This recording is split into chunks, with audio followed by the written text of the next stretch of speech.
सहजीवनाची 51 वर्षाचा प्रवास या स्क्रीनवर पाहूया. जो मी या सगळ्यांकडून थोडी थोडी माहिती गोळा करून करण्याचा प्रयत्न केलाय. वर्षाच्या नक्की तुम्हाला आवडेल. सहजीवनाचा नमस्कार. श्री गणेश आणि तुळजाभवानी, ज्योतिबा आणि प्रभू श्री रामाच्या कृपेने वडूज, तालुका खटाव, जिल्हा सातारा येथील सौ स्नेहलता आणि श्री दत्तात्रय अनंत जोशी यांचे ज्येष्ठ चिरंजीव सुभाष यांचा विवाह कराड येथील सौ शांताबाई आणि श्री सदाशिव रामकृष्ण जोशी यांची चतुर्थ कन्या कुमारी आशा हिच्याशी मंगळवार दिनांक 12 मार्च 1974 रोजी राणके मंगल कार्यालय कराड येथे संपन्न झाला.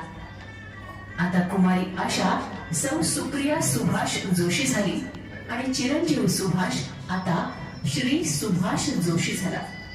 सप्तपदीची 7 वचनं एकमेकांना देऊन, एकमेकांच्या हातात हात आणि मनातून एकमेकांना साथ देण्याचं वचन देऊन हे दोघे आता गृहस्थ आश्रमात प्रवेश करते झाले. सुभाष जोशी यांचं कुटुंब मोठं. 6 लहान बहिणी, 3 लहान भाऊ, आई वडील आणि आजोबांसोबत. सुभाष यांना घरातले सगळे अण्णा म्हणत. 10वी नंतर ITI प्रशिक्षण घेऊन लगेचच कामाला लागले आणि घराची जबाबदारी स्वतःहून आपल्या खांद्यावर घेतली. सुभाष जोशी हे संघ कार्याने प्रेरित झालेले, राष्ट्र कार्याने भरलेले असे एक वेगळे व्यक्तिमत्व. अगदी कमी वयात चापेकर स्मारक समितीचे फाउंडर मेंबर असणारे, अतिशय प्रामाणिकपणे कारभार सांभाळणारे दाढीवाले जोशी आणि जोशी बुवा म्हणून प्रसिद्ध. स्वतःसाठी सगळेच जगतात, पण राष्ट्रासाठी मला काही करायचं आहे या भावनेने प्रेरित झालेले एक व्यक्तिमत्व. सातारा रोड येथे सर्व्हिस, पुन्हा पुण्यामध्ये बगाऊट कंपनीमध्ये कामास लागले. सोबत होती पूर्वाश्रमीची आशा. दिल है छोटा सा छोटी सी आशा, मस्ती भरे मन की भोली सी आशा. या शब्दांना खरोखरच साजेसं व्यक्तिमत्व म्हणजे त्यांना लाभलेली सहचरणी, जिचं नाव त्यांनी मोठ्या प्रेमाने सुप्रिया ठेवलं होतं. सुप्रिया म्हणजेच प्रिय, चांगली. आपल्या आई वडिलांनी केलेले संस्कार इतक्या प्रेमळपणे जपणारी, माहेरी सगळ्यात लहान असणारं शेंडेफळ आता जोशींच्या घरात सगळ्यात मोठी सूनबाई म्हणून नांदू लागली. मोठी सून म्हणून मिळवणं वाटतं तितकं सोपं नव्हतं. इतक्या जबाबदाऱ्या उत्साहाने सगळ्यांसाठी सगळं काही करत असताना आपल्या आवडीनिवडीही तितक्याच हळूवारपणे जपणाऱ्या, उत्साही, आनंदी, हरहुन्नरी, हसतमुख, वाचनाची विशेष आवड असणाऱ्या सुप्रिया आणि सुभाष यांची जोडी घरात खऱ्या अर्थी त्यांच्या कार्याने सुप्रिय आणि आदरणीय झाली. सुगरणीच्या हातांनी, सरस्वतीच्या विचारांनी आणि लक्ष्मीच्या पावलांनी सुप्रिया यांचं सुभाष यांच्या आयुष्यात येणं हे त्यांच्या संसाराला अगदी सुप्रिय झालं. लग्नानंतर सासरच्या मंडळींना सुप्रिया यांनी आपल्या भावंडांप्रमाणेच प्रेम दिलं. भावंडाप्रमाणे म्हणण्यापेक्षा इथे आपल्या पोटच्या मुलांप्रमाणेच आपल्या नवऱ्याच्या भावंडांची त्यांचं वागणं. आपल्या स्वतःसाठी, आपल्या सख्या भावंडांसाठी कोणीही काम करेल, पण आपल्या नवऱ्याच्या भावंडांसाठी इतकं मनापासून करणारी भावजे या काळात तरी दुर्मिळ. अशा सुप्रिया वहिनी एकमेकांच्या साथीने नशीब बदलत गेलं, खुलत गेलं. 2 खोल्यातला संसार हळूहळू वाढू लागला. यथावकाश त्यांच्या घरी कन्यारत्न जन्मलं. पहिली बेटी, धनाची पेटी असं सगळं जग म्हणतं, पण इथे मात्र त्यांच्यासाठी पहिली बेटी सुखाची पेटी झाली आणि या लेकीचं नाव सोनाली ठेवलं. लोक पहिली बेटी धनाची पेटी म्हणतात, यांनी मुलीलाच सोनं मानलं आणि तिचं नाव सोन्याच्या अर्थाचं सोनाली ठेवलं. पुढे संसार वेळ अशीच भरत असताना अडचणींवर मात करत, कष्टाने, मेहनतीने सामोरे जात आपल्या भावंडांसाठी, आपल्या घरासाठी, आपल्या आई वडिलांसाठी खंबीर आधार होत संसार पुढे चालू राहिला. पुढे परमेश्वरी कृपेने त्यांच्या घरी एक पुत्र रत्न जन्मास आलं, ज्याचं नाव संदीप ठेवलं. संदीपचा अर्थच मुळी दीपक, तेज देणारा. संदीप आज घरासाठी खऱ्या अर्थी दीपक ठरला आहे. संदीप भारी खटपट्या, चुणचुणी, चपळ आणि बुद्धीने तलक असणारा. त्याच्या बाळलीला पाहत सुखी स्वप्नांची, सुखी संसाराची स्वप्न पुन्हा एकदा रंगवत यांचा संसार प्रवास सुरू राहिला.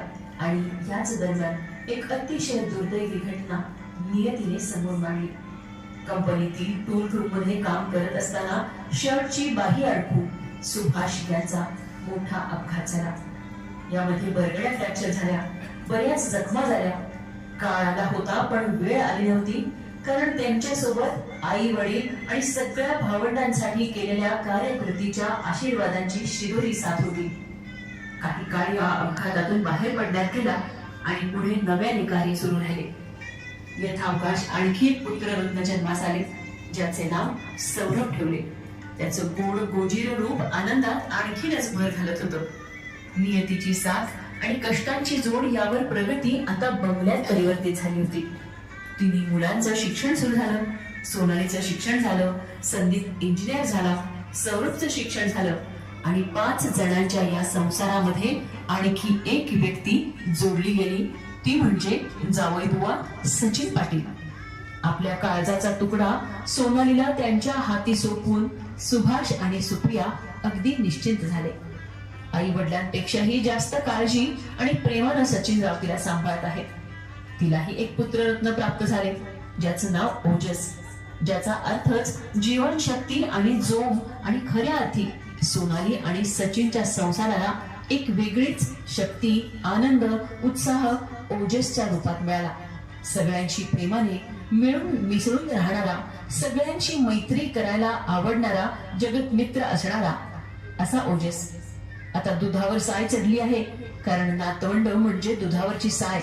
आणि हे नातवंड पाहून त्याच्याही बाळलीलामध्ये रमत पुन्हा एकदा आपल्या मुलांचं बालपण आठवत आता आजी आजोबापणाचा प्रवास आनंदाने सुरू झाला. यथावकाश संदीपचं लग्न अंजली सोबत झालं. अंजली शब्दाचा अर्थच मुळी एकमेकांशी जोडलेले समर्पण आणि संदीपशी तिचं जोडलं जाणं हे एक अमृताचं देणं झालं. संदीप आणि अंजलीचा संसार सुरू झाला. सासूबाई सासरे बुवा होऊन हा आनंदाचा प्रवास सुरू असतानाच अर्जित बाळाचा जन्म झाला. जणू पूर्वजन्मीचं या जन्मीचं पुण्य फळास आलं आणि हे सगळं अर्जित ओंजळीत अर्जितच्या रूपाने मिळालं. अर्जित अगदी सेम संदीपचं दुसरं रूप. मैं तो मेरे पापा की कार्बन कॉपी प्रकारे त्याचं रूप, वागणं चुणचुणीत, चाणाक्ष, हुशार, तरतरीत अशी कितीतरी नावं त्याला देता येतील. अशी पुन्हा एकदा दुधावरची साय पाहून मन भारावलं आणि आनंदाचा प्रवास आता जगप्रवासाकडे निघाला. आणि केल्याने तीर्थाटन देशाटन या उक्तीप्रमाणे विविध ठिकाणी मनसोक्त आनंदी भटकंतीचा आनंद घेणं सुरू झालं. कारण मुलं हौसेनं जग फिरवून आणत होती. याचा आनंद मनात किती तो भरावा असा तो आनंदी क्षण. असा हा 51 वर्षांचा प्रवास समृद्ध सहजीवनाची 4 तप पूर्ण होऊन 5व्या तपातला प्रवास, खऱ्या अर्थी सहजीवनाचे सार्थक करणारा, सहजीवन समृद्ध करणारा आनंदी सहवास. रुसलो फुगलो भांडलोय कधी जोरदार, पण 51 वर्षात एकमेकांच्या साथीनेच तर सुखाने आनंदात बहरला आहे संसार. किती सांगू मी सांगू कोणाला, 51 वर्ष झाली लग्नाला. साथ तुझी मला, साथ माझी तुला, रम्य प्रवास असा हा झाला. सोपी नव्हती वाटचाल, चाललो एक साथ. हातात हात आला, सूर जुळले सुराला, मन जुळले मनाला. काही प्रसंगाने दिले आयुष्यात अनमोल धडे, अवघड वळणावर मात्र दोघेही एकमेकांच्या साथीने घट्ट पाय रोवून राहिले खडे. 51 वर्षाचा हा प्रवास मुळीच नव्हता सोपा. तुझं माझं जमिना, तुझ्या वाचून कर्मणा अशा काही आंबट गोड आठवणींचा साठा. वडूज, कराड, सातारा रोड, पुरंदरे वाड्यातली ती एकच खोली, त्यात 8 जण. पुढे तालेला हॉस्पिटल जवळ आणि मग स्वतःचं पहिलं घर कालिका अपार्टमेंट मध्ये. त्यानंतर गणेश नगर मध्ये भव्य बंगला. आणि आता बोले तो एकदम कूल म्हणत बावधन मधील कूल होम पर्यंतचा प्रवास. सुभाष आणि सुप्रिया, प्रेमाचा सुगंध, 51 वर्षाचा सहवास, नात्याचा आनंद. आपल्या आयुष्याचा हा प्रवास खूपच प्रेरणादायी आहे. कुटुंबासाठी असलेली आपली आत्मीयता, आपलेपणा, तोही अगदी दिलसे. आणि आपले त्यांच्याबद्दलचे प्रेम खरंच कौतुकास्पद आहे. आपल्या गायन, वाचन, स्वयंपाकाच्या आवडीमुळे घरातले प्रत्येक क्षण रंगतदार आणि आनंदी झाले. आपल्या हसतमुख स्वभावाने घरात सतत आनंद आणि सकारात्मकता पसरली आहे बहिणी. संदीप, सोनाली, सौरभ, अंजली, ओजस, अर्चित या नातवंडांसोबत आपण जशी आनंदाने आता आयुष्य जगत आहात तसेच येणारे सगळे दिवस आरोग्य, आनंद आणि समाधानाने भरलेले असो हीच ईश्वर चरणी प्रार्थना. आपल्याला हा वाढदिवस आणि येणारे सर्व दिवस सुखाचे आणि समृद्धीचे, आरोग्य संपन्नतेचे जावो. आपले आरोग्य चांगले राहो. आपल्या आयुष्यातील प्रत्येक क्षण आनंदी आणि समाधानात जावो. 51 वर्षात एकमेकांच्या साथीनेच सुखाने आनंदात बहरला आहे संसार.